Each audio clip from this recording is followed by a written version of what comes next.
Good evening and welcome back to Sports Talk ATL. I am Chase Earl, joined by Alex. Sort of ton of college football talk. We talked about the Falcons yesterday. If you missed it, go check it on our YouTube at Sports Talk ATL.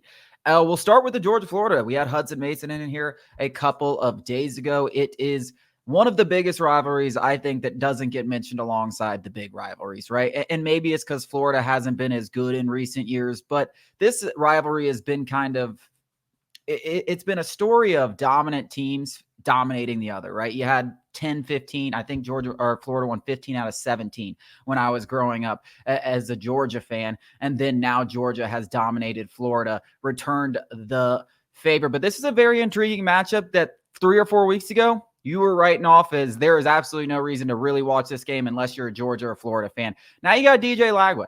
And this guy has been everything and then some since he's taken over the starting job. His performance against Kentucky was everything that you thought you were going to see out of a guy that came up that hyped up and maybe a little bit more. I mean, Lagway's had a performance in 2 games as a start that Nico hasn't had yet. And Nico was given basically the preseason Heisman, and after 3 weeks was the Heisman Trophy winner already. I mean, what we saw against Kentucky, what Lagway did against Kentucky, we haven't seen that from Nico. I think he might be the best quarterback that the Bulldogs faced this season, which sounds kind of ridiculous. I don't think I wouldn't go that far, but it is that performance outside of maybe Milroe, definitely Milroe, and I know Milroe's had some bad. But outside of Milroe. Yeah, well, no, Quinn Ewers is still better. I hate Quinn Ewers from the bottom of my heart, and Quinn Ewers is still better. I don't know why I forgot about Quinn Ewers. But and Kentucky's defense is good. Like that wasn't a DJ Lagway explosion against Mississippi State's defense where me and Chase could go out there and throw 4 touchdowns. That was a Kentucky defense that held Georgia's offense in check. Ole Miss's offense. Tennessee this week. Kentucky's defense is for real. So what he did, not only impressive from a freshman who that was his 3rd game, 2nd start. I think, but it was against a good quality opponent. So this isn't, what this game was thought to be a month ago. Graham Mertz struggling, Billy Napier on his way out. This is a game that quite literally can save Billy Napier's job. And I don't even mean winning this game. I mean, playing them close like they did Tennessee, where you come away Florida going, we're close. We're closer than we thought we were at the beginning of the season.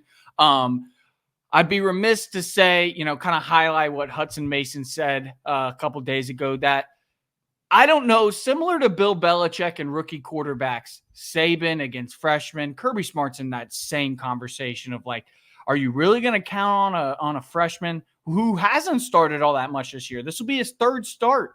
I know they had a bye week, but it still doesn't matter. You're going up against Kirby Smart in a Georgia defense that has really come around. You start to look across the stat sheet. They're starting to move up the ranking. They're starting to creep into the top 10 across the country. This is a Georgia defense that's kind of found themselves again after having a couple of bad games. Mississippi State's offense, I think, is a little bit better than people gave them credit for, but still, Georgia should have handled them.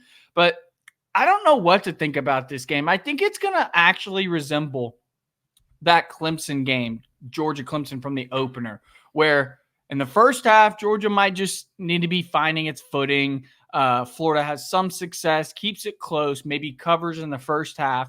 Georgia's going to eventually flex its muscles, pull away. It's going to be a lower scoring affair under. Georgia covers outright, but not in the first half that's where my money's going to be this weekend. Yeah, I mean, it's tough. I mean, the thing that you mentioned about Lagway being a freshman quarterback, Georgia having 2 weeks to prepare, what we've seen this Georgia defense at its best when it was playing against Texas and Clemson. Klubnik's another good quarterback that they played that at the beginning of the year, we weren't looking at this guy as very good, but he's been fantastic since. So that looks a lot more impressive. And so does the Texas game. Everything in between, you're kind of scratching your head like, what? And you wonder, it's tough to figure out what Georgia's defense is. It the elite defense that we've seen in the past few years, or are there flaws? And I think it comes down to the thing, and I think Hudson Mason brought this up, but it's going to be tough, very, very tough for Lagway to go down the field and kind of have long drives against this Georgia defense. What I think Lagway has the potential to do is make big plays. I mean, that arm is something special. I mean, he is a flick of the wrist on a dime, on a rope, 50 yards down the field. Absolutely no problem. We saw several of those throws against Kentucky. So the big play potential that Florida was missing with Graham Mertz, it now exists with DJ Lagway. And I think that's where Georgia is susceptible, this defense. That's really the only thing, because we saw Clemson doesn't have a lot of big play potential, couldn't go down the field. Texas did not have any big plays against this Georgia defense. They couldn't just go drive for drive. Eventually you make a mistake, there's a sack, there's a fumble. Like, that's kind of. And how did Bama beat them? Yeah, big plays, turnovers too, but big plays. But yeah, so it's going to take big plays to keep this game close. With Lagway, you definitely have the potential for that. But I do think Georgia, 2 weeks to prepare, going to be a disciplined group. I think we're seeing that defense round into form. I think it's a big thing for Georgia to come out there and set the tone and prove that, hey, we are the top dog, not just in the SEC, the entire country. We are going to bully teams, and we're going to be physical and play with a killer attitude, which has been the staple of Kirby Smart for his entire tenure at Georgia. Yeah, and I think, DJ Lagway's, I'd say he's the most physically talented quarterback they've played this year. He's not the best, and I am with Jalen Milroe now. He's not as athletic as Jalen Milroe, but his arm supersedes Milroe. Well, especially when you go in the accuracy. And it's not even close. Accurate. It's not even close. But Lagway, second to Milroe athleticism-wise, and he's going to have to lean on that because at a certain point, he's going to, like you said, there's going to have to be some explosive plays. He's also going to have to create something out of nothing. And that could be turning a negative play into a net zero play or a net zero play into a positive play. That's going to have to happen because at some point in time, Georgia's going to have everything covered perfectly. They're going to have the perfect call for Florida's play. And you're going to have to do something special. You're the 5-star.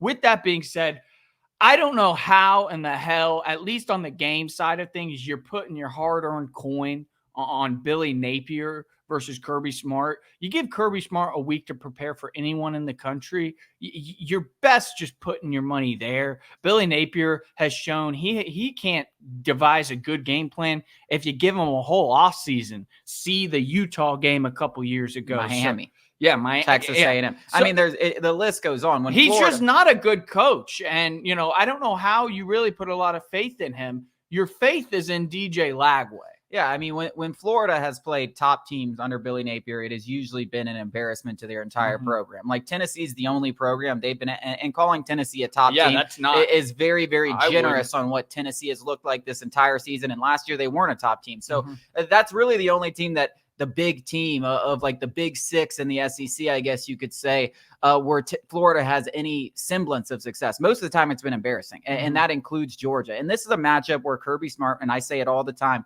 he understands this matchup and the importance of this matchup to the teams, to the players. Like, this isn't a matchup that's difficult for Georgia to get up to. Like, they absolutely hate Florida. What's crazy is Kirby's dominated this rivalry. I think he won it more than he lost when he was a player. He certainly won it more than he's lost as a coach. And no matter what, it's still personal to him because he knows what it means, not only to the universities, but to the fans. And that doesn't exist in Billy Napier's mind, at least from where I sit, because you can't get up because you keep losing. Like, you've never even been in a game since Billy Napier's been there. So I don't know how you really bet on Florida outright, in the game, even to cover the full game. I think what you're hoping for is Georgia comes out a little bit slow on offense. Yeah, but you were betting, that's kind of the thing, though. They just haven't come out slowly in this series. They haven't taken this series lightly since Kirby Smart has been there. They've only lost, I believe, one time, maybe two times if you go back to Kirby Smart's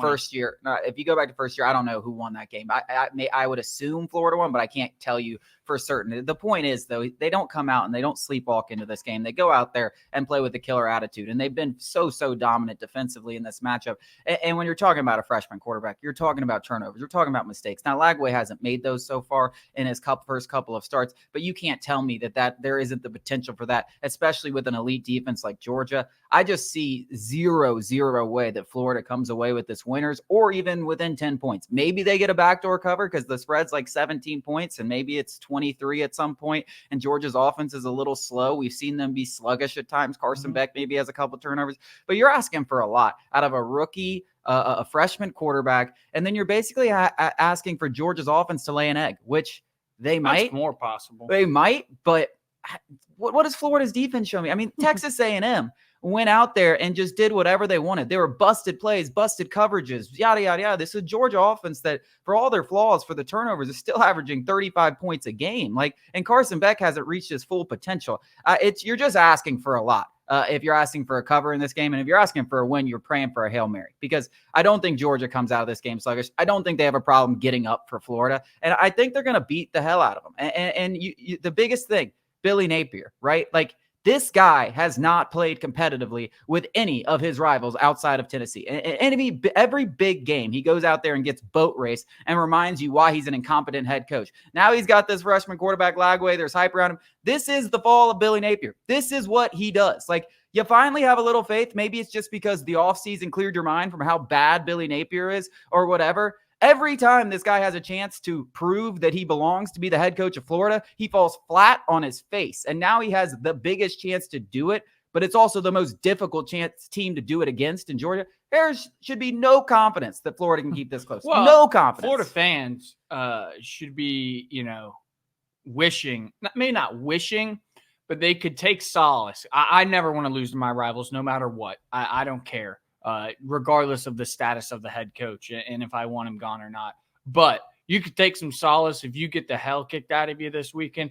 Billy is surely on his way out. But I want to say, you can take solace in that, but that means Lagway's probably gone. And that's your saving grace. So you cannot make decisions in the long term based on short term. 100%. But I'm not. I wouldn't take that. You can't assume Florida's AD is going to do that, because it's clearly not made good decisions up to this point. Yeah, but listen, I'm just saying that is their saving grace. That's the only hope they have. And listen, Lagway leaves. Even if you hire a new coach, you're in for a huge rebuild. So it's a tough situation. What are they doing now? They've been rebuilding for 7 years. But yeah, I agree.